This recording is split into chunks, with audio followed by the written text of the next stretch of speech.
Okay, one of the new things I am introducing, which is a lesson I have been working on for the past couple of years on myself, but it has just become much more prominent now, and the need for it has become more prominent now, which is why I'm incorporating it into this course, is about unifying power and compassion. Before I get into this, I want to ask y'all, each of you, what is your definition of power and compassion, and how you see these two things together or in contrast to each other? Like, what is your opinion about it? Or how they compare to each other? Are they conflicting? Can they be combined? How do you see them? When you say compassion, I have to think about pity, which is like the opposite, I think. Well, not for most people. But like, and I think pity is not empowering. It's very disempowering. Saying like, oh, I feel so sorry for you, and it doesn't help. It can be, of course, the feeling can be genuine, but it doesn't help. Can also be it can also be towards yourself. Self-pity is a very real thing and very common in victims. Where you feel, poor me, but everything is always going wrong for me. I cannot get what I want. They are always getting better things. Everyone else is so lucky, I am unlucky. All that is self-pity. Compassion, I think compassion can be more powering. And what is your general outlook on power? From my perspective, empowerment is having the ability to make your own, so to have choice and to make your own decision. Versus I'm not talking about empowerment. I'm talking about power. Or power. Yes. What is your narrative about power? How do you see powerful people? What do you feel about power? What are your adjectives about powerful people? Control. I think control is definitely a big one for me. You can be open, okay? Like, there is no judgment, because these are very cultural narratives. These are not really personal opinions. We may think that they're personal, but they're completely influenced by the culture around us. When I think about it, the word power, I think it's quite negative in a way, because as you said, it's about controlling someone. But also, I want to have power over myself in a good way, but just the word power, I don't know, I'm trying to think about it, but mostly negative. This is a very powerful exercise, because once you start recognizing what is your definition and your perspective of power, you will start realizing what is your relationship to it. Because if you see power as something negative or evil, why will you have it? Why will you take it? Why will you want it? Even though you want it, you don't want it, because what will people say about me if I'm powerful? The same thing that you are saying about people, they will start saying about you. This is unconsciously, all of this is going on. And it comes with a lot of responsibility. And you like responsibility? No, I don't want to be responsible of anything. So that is, it's again important, because whatever is associated with power, if you don't want that, again, we will be like, power is not important. So where will you be stuck then? If this is your whole outlook, where are you going to be stuck? Without power. I'm letting someone else have power over me. Exactly. That is how we become victims, is that we deny power, we reject power and all the narratives that come with it. And basically, we have to see that culture is programming us to hate powerful people and keep ourselves disempowered by giving us very particular definitions about power. They tell you what power is so that you will not want to. And one powerful thing you can do is to redefine power. This is the most powerful thing that you can do, is to change your definition of power. And start realizing that there are many kinds of power, and how you embody power, how you enact power doesn't have to be the same as others. Like Hakim said, power is about choice, and you can choose how you use power. Yeah.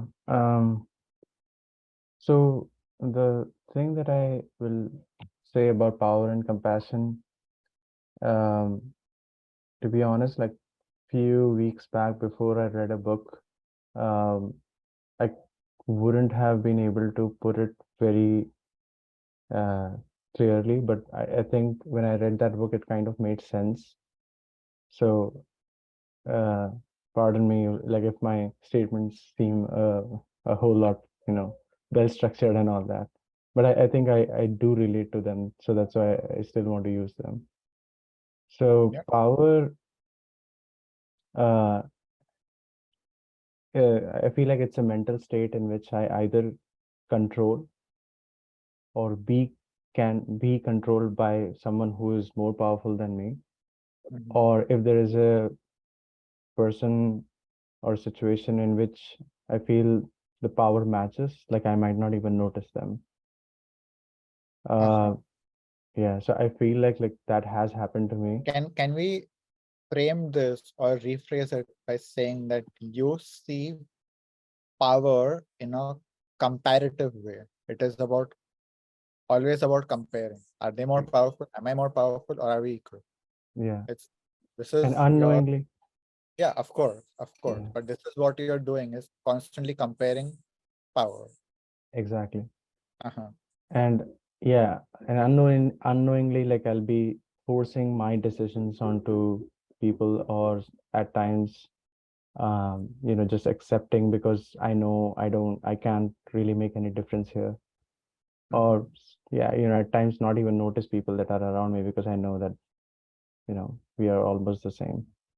And then going to compassion. Compassion is, after I have read it and I have tried to see it more clearly, or trying to see it more clearly. Compassion is more about, really understanding what the other person is going through, or even if it is even within me. So like you talked about some time ago, that even if, suppose, let's just say that I get like sexual thoughts too much in my head, right? But having that compassion in my own, like trying to see it from a perspective that I'm really overworking myself to a point where I get so tired that I want to release, right? And that sort of compassionate thought towards my own self, that I'm maybe getting involved in so many things that ends up pushing me to a limit where I do certain things that I don't end up liking. But having that sort of compassion towards my own self helps me see or better understand my state. So compassion is that tool that can help you understand any situation, any person, or anything. So if I talk about things that are outside of me, so if somebody is angry with me, or if somebody, if I'm just standing in a line and somebody cuts the line, right? With compassion, I can see it, that maybe that person is going through with their life, like there's something happening in their family, or some emergency has happened. So instead of getting angry that somebody has just cut the line and I'm getting angry over them, I now use this tool to be like, maybe I shouldn't get angry. Maybe there's some situation there that I don't know about.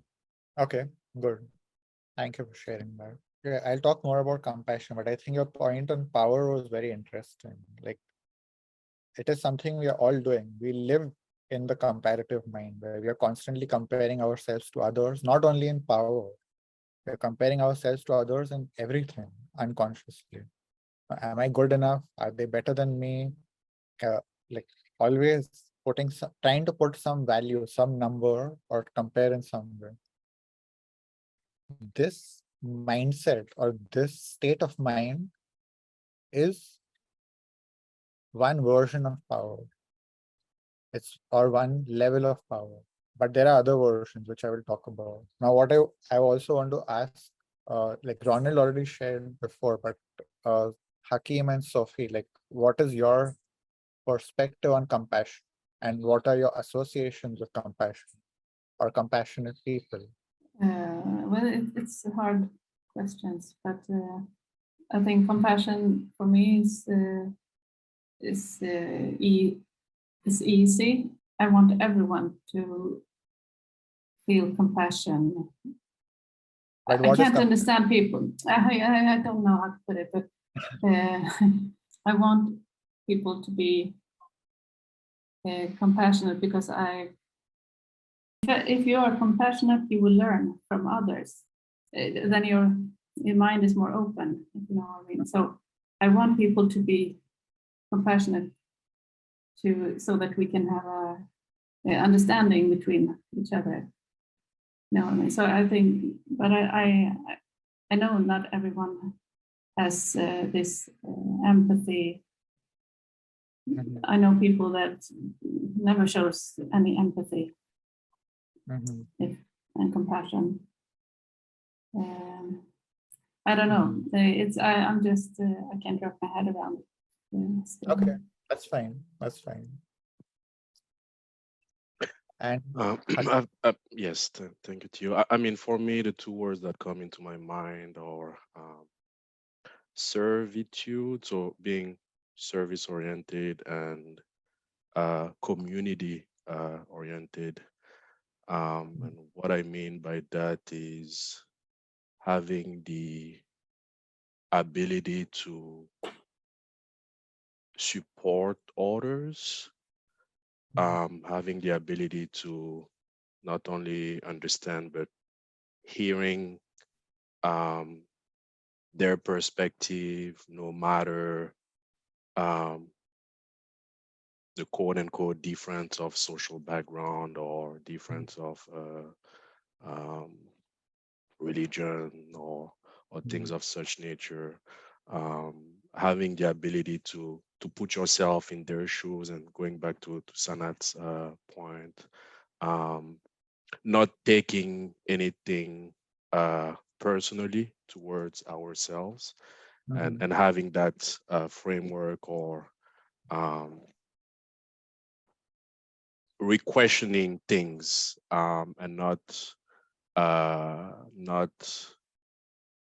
putting a lot of judgment towards others. So yes, I mean, okay, it's really connecting with others, having that ability to connect with others, and really help and support people okay, in our surroundings. okay, okay. Thank you. Well, these are very much in tune with like the evolved version of compassion. So I will ask questions to see if you'll also resonate with the disempowering version of compassion. So how many of you associate compassion with being soft or being weak, or people taking advantage of you if you're compassionate? Yes, Yes. I do. People see it as a weakness when you're too compassionate, because you're soft and weak. Yeah. Yeah. Okay. But I know it doesn't have to be like that, but Mm-hmm. I felt it from others. Yeah. And Sanat and Hakim, what about you all? Do you all resonate with that or don't feel that way? Yeah, I don't feel that being compassionate. So I really, and this has happened like recently, and when I say recently, I mean like couple of years. Before a couple of years, like I wouldn't even know what I'm doing. So like So with compassion, like I really tie understanding and compassion together. And when I am compassionate towards a situation, I'm really in that mindset to understand it better, and in a way that even if I can see that, others are taking advantage of my compassion, like I have gotten this understanding that it's okay, even if they take advantage of me at this point in time, their own mindsets will create suffering for them. So I don't really have to worry about that. Even if they are taking advantage, they are in their own drama, they are in their own suffering. So I don't really care. I just care about understanding it, taking the right decision, because I know that that is going to really work well for me and my own mind. And that's how I keep my peace. Okay, good. So for me, yes, in the past, I've also associated compassion with weakness.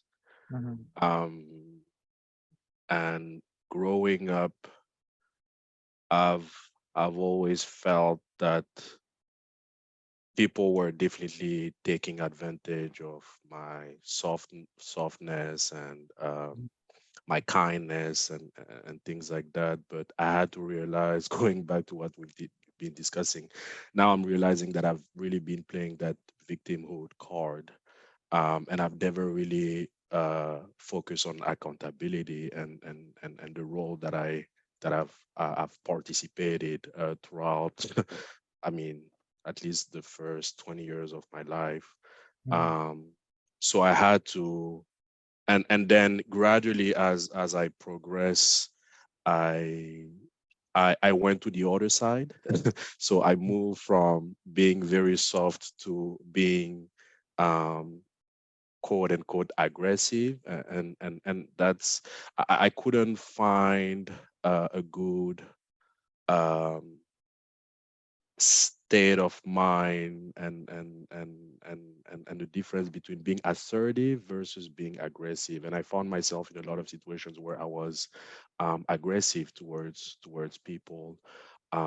So I jumped from one side of the equation to the extreme, and now I'm starting to find that balance, right? And to own my true self, and I don't believe that compassion is a sign of weakness anymore. I believe that we need to. I'm very community oriented, and I actually have a nonprofit organization that I've been able to manage over the past 5 years. So um, I I don't let the outcomes, or I try my best not let the outcomes or the situations or behaviors of others affecting who I should be as a human being and who I should be as a um, as a person overall. So Okay, good. Thank you. And Sana? Yeah, if I may interrupt. Yeah, thanks. Hakeem actually said it very well. That reminds me that even for my, you know, last like 10, 20 years of my life, even I was some, even I was more of an oppressor. Uh, and I saw like nobody would be friends with me, and I saw good relationships getting broken up because I was so addicted to that power, and I didn't care about others. And then I saw, relationships that I really wanted, and they just went away. So, having seen that, like maybe that suffering has really pushed me, and now I see the benefits of compassion. So thanks, Akin. Thanks for sharing that. Yeah, so I'll just speak a bit now that traditionally, like in the culture, it is basically the narrative is to make power and compassion as opposites. This is what it's a very unconscious message that is being driven in the culture, but it is very powerful. Like it is everywhere, where like basically the media and everything is showing that when you're compassionate, people take advantage of you. So it is weakness, it is not nice. Like you have to be strong and tough, and you have to be aggressive if you want to survive in this world. And you have to embody that version of power where you are aggressive, where you are like rude and all of this.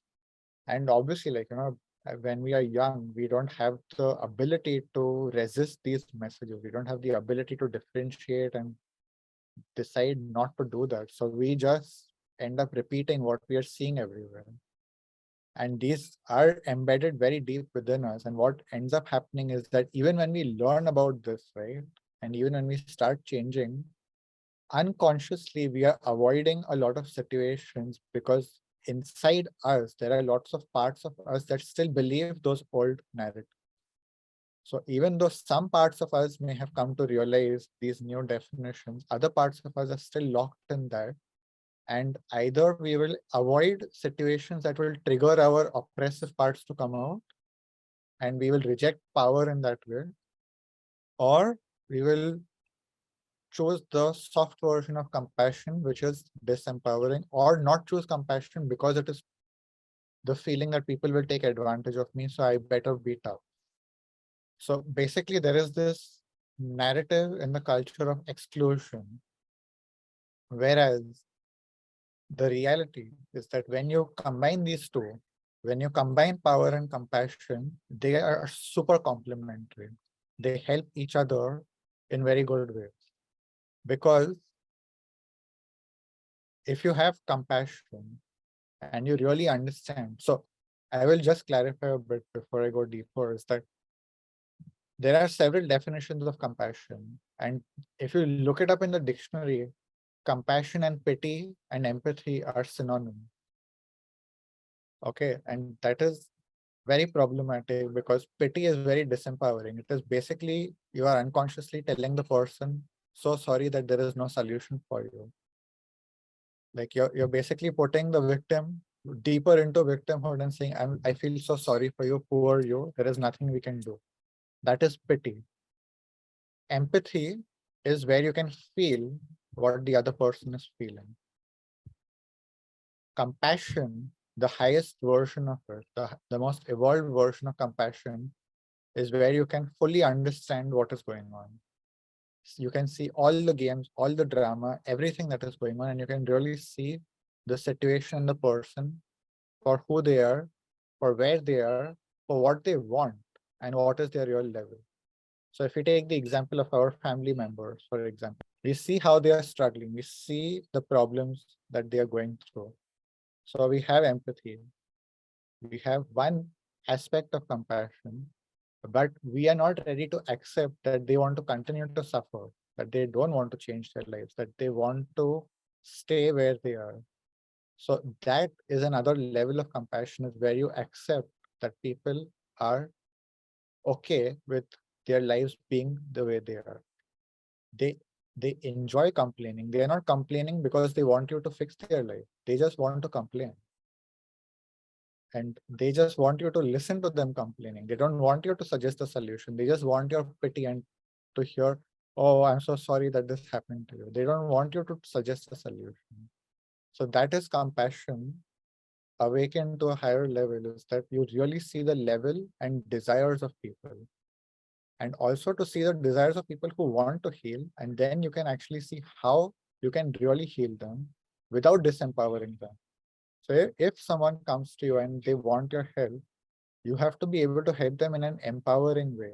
And sometimes that may mean denying them something which is going to disempower them. Sometimes it may mean telling them no, and it may look bad, right? The optics may look bad, but in reality, you know that you're helping them. Because denying them that thing, and sometimes it may be denying them help. They come begging to you for help, and you tell them, sorry, I cannot help you, or I will not help you. and they don't have any other source of help, what will end up happening is that they have to actually use their power. So what you can offer to them, for example, is that I can help you to use your power, but I cannot do the job for you. So that is when you have compassion and power together. And this version of power is where you empower people. You don't control people. So controlling power, which is one version, is disempowering. Is where you're putting people down and you're trying to control them and assert yourselves over them. Whereas compassionate power empowers other people. It's like a virus, but a very positive virus that is spreading. It's a power that grows. Whereas the controlling power is diminishing. You are taking everything for you and you're putting others down. You're taking away their power. So it is not amplifying power, it is reductive. So basically, when you combine power and compassion, you amplify everything. You amplify your impact on the world, you amplify your impact on other people, and you amplify the power that is available to everyone because you are empowering them. And also, it is a way to amplify your self-love because now you start using your power in ways which are also good for you, where you're having compassion for yourself. So if you are a savior, you will keep sacrificing yourself for other people, putting yourself behind them, putting yourself under and them over. But if you have compassionate power, you don't need to do that. You don't need to put yourself down because everyone can be empowered. So in one aspect of it is that you actually also amplify your self-love. You are taking care of yourself at the same time that you are helping others. You don't need it to be one is more important than the other, or one comes before the other. You can help yourself at the same time that you can help others. Of course, this requires you to learn some things. This requires you to develop something. This requires you to stop doing some things and some behavior. But once you learn those things, you will realize that I can do this. And people can't take advantage of me, and they like you can actually stop them from taking advantage of you even when you're being compassionate. So it is not just I see that they are taking advantage of me and I will not take it personally and I will not be offended. You don't even allow them to take advantage of you. So you are using your power to stop people abusing you. It is not just accepting and turning the other cheek, how they say. No, it's not just like, well, I will be noble and I will take the high road. No, you have to stop the abuse. Why allow someone to abuse? So this is what I mean by the softness of compassion is like, if it is only compassion without power, you will do this. Well, I see you, I see, and I will be noble and I will step back and allow you to be abused. Whereas when you have power and compassion, you can set boundaries which are healthy. You don't need to become abusive. You don't need to become aggressive. And you also don't need to allow it towards yourself. So this is why the two are super complementary. And if you have one without the other, it becomes problematic. If you just have power and you don't have compassion, you will become aggressive and abusive. If you just have compassion and no power, you will start pitying people and you will be disempowering yourself and others. But when you have both combined, you go to a whole new level. Yeah, you said they are complementary, but actually they require each other.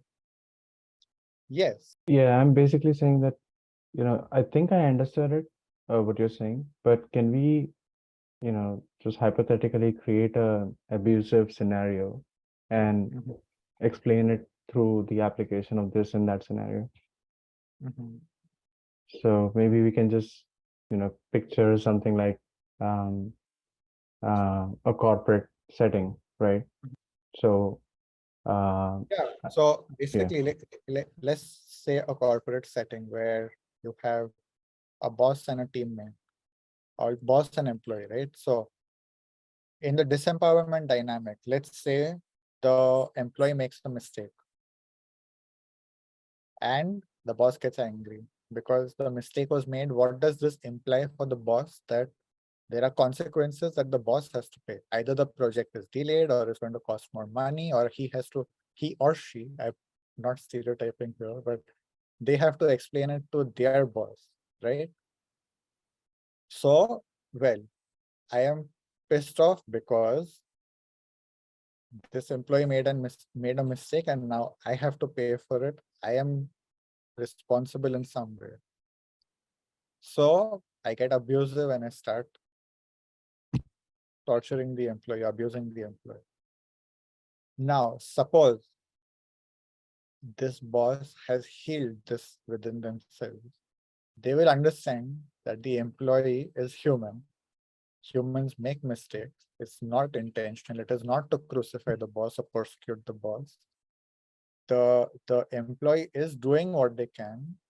And of course, I'm not saying the employee is perfect. I'm not saying that the employee cannot improve. The way the employee will improve is if it feels seen as a human, if it feels valued, and you explain to the employee using your compassion, you understand exactly what is going on, exactly what the problem is, not just on the surface, but underneath that. And you explain to the employee, listen, looks like you are doing this while feeling stressed out because of whatever is going on in your personal life. Maybe you need to take a few days and rest, deal with this, come back energized. Or if there is no space for that, why don't you do some therapy or some coaching to deal with this issue and find some ways to not be stressed out while you're working. And let's create an environment where you feel good and you can work without stress. Or tell me if there is something happening in the company that is stressing you, or can I help you out in some way? Can I improve your situation? Or this is, and then so that is the personal aspect. And then you can also add the professional aspect. This is the mistake that was made. This is what you did not see. I'm not criticizing you. It's okay, the mistake was made. Just learn this and change it now, and learn for the future how to do it by just checking this extra thing. So what is the difference is that the boss is using their power to provide a solution. Okay, the boss is a disempowering boss will just criticize and put you down and tell you have to figure out the solution. And I'm not saying the boss will always know the solution technically, but the boss can be helpful, right? The boss can help the employee to find a solution. The boss can at least help by not adding stress, by not making things worse, and just creating a space where the employee can use their power and fix the situation. So Does that help? it does help, but going a little further, so in that situation, the boss tried, but the employee is not receptive.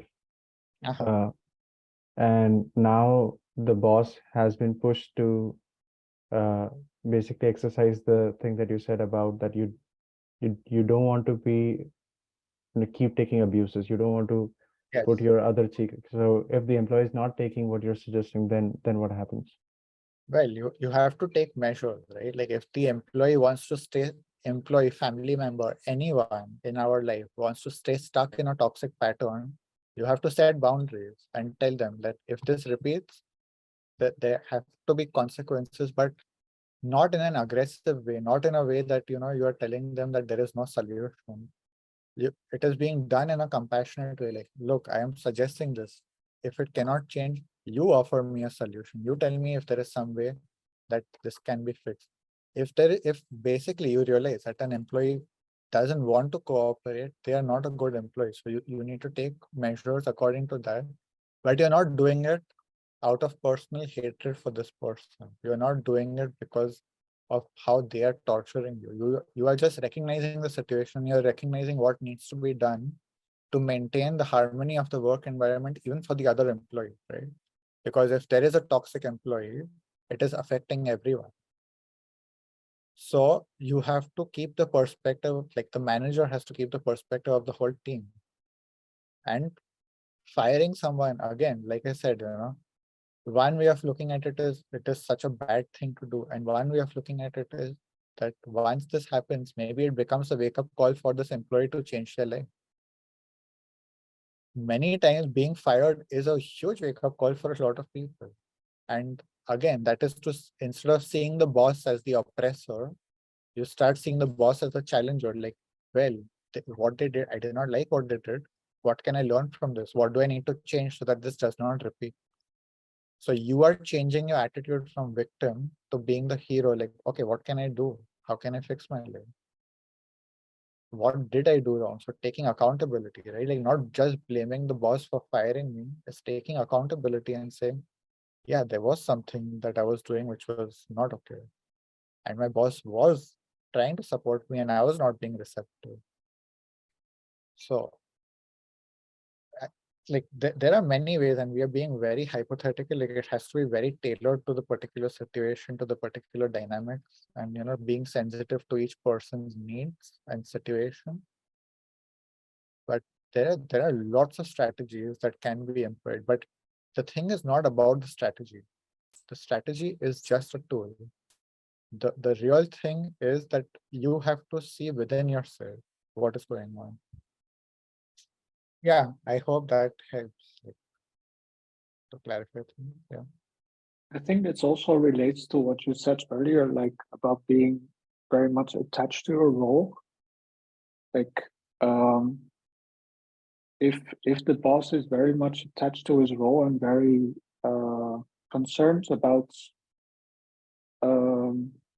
his image or like what others think of him, it's more difficult to be compassionate and put himself in the shoes of the employee, for example. And I really want to clarify that women can be equally oppressive. Like this is not really a gender thing, it is a culture thing. Like men and women, it is really not to criticize a particular gender. We are just doing what we are taught by culture. We are just repeating what we are seeing everywhere. It's just that because we are not taught empowering ways, we just don't know what to do. So we just keep repeating what we know.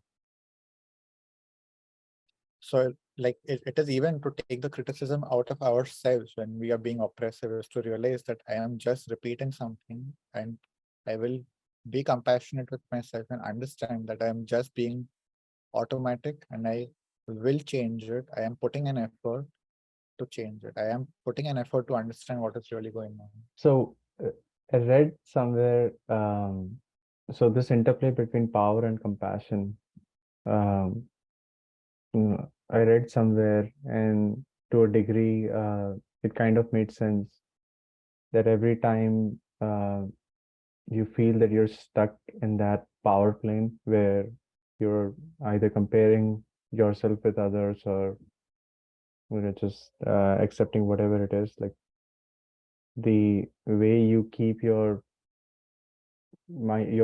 sane is like, go into the plane of compassion as much as you can. Do you think, I mean, more than you think, like I feel like in my practice, like I think it makes sense as I try it out in various situations, but I just want to know your thoughts around it. The thing is, this approach, it sounds like the polarizing approach. It sounds like, it has to be one or the other. Whereas, in my opinion, we have to learn how to change our definition and how we are enacting power. So if you realize, so it is not that I have to have more compassion because I am being this kind of power. It is, I have my compassion and I'm realizing that I'm enacting this kind of power. So let me change the way I am using my power. Or I have power and I'm realizing that I'm using this disempowering compassion. Let me change my compassion. Don't let me become more aggressive and powerful. See, you have to flip the argument, right? You are basically saying be more compassionate. What happens is in the opposite. When we realize that we are being too compassionate and soft, we go to the other extreme and we become this aggressive power. If you start seeing the counter, you will start realizing the problem with the first version also. We have to learn to balance it. And we have to learn to use the healthy version of each of them.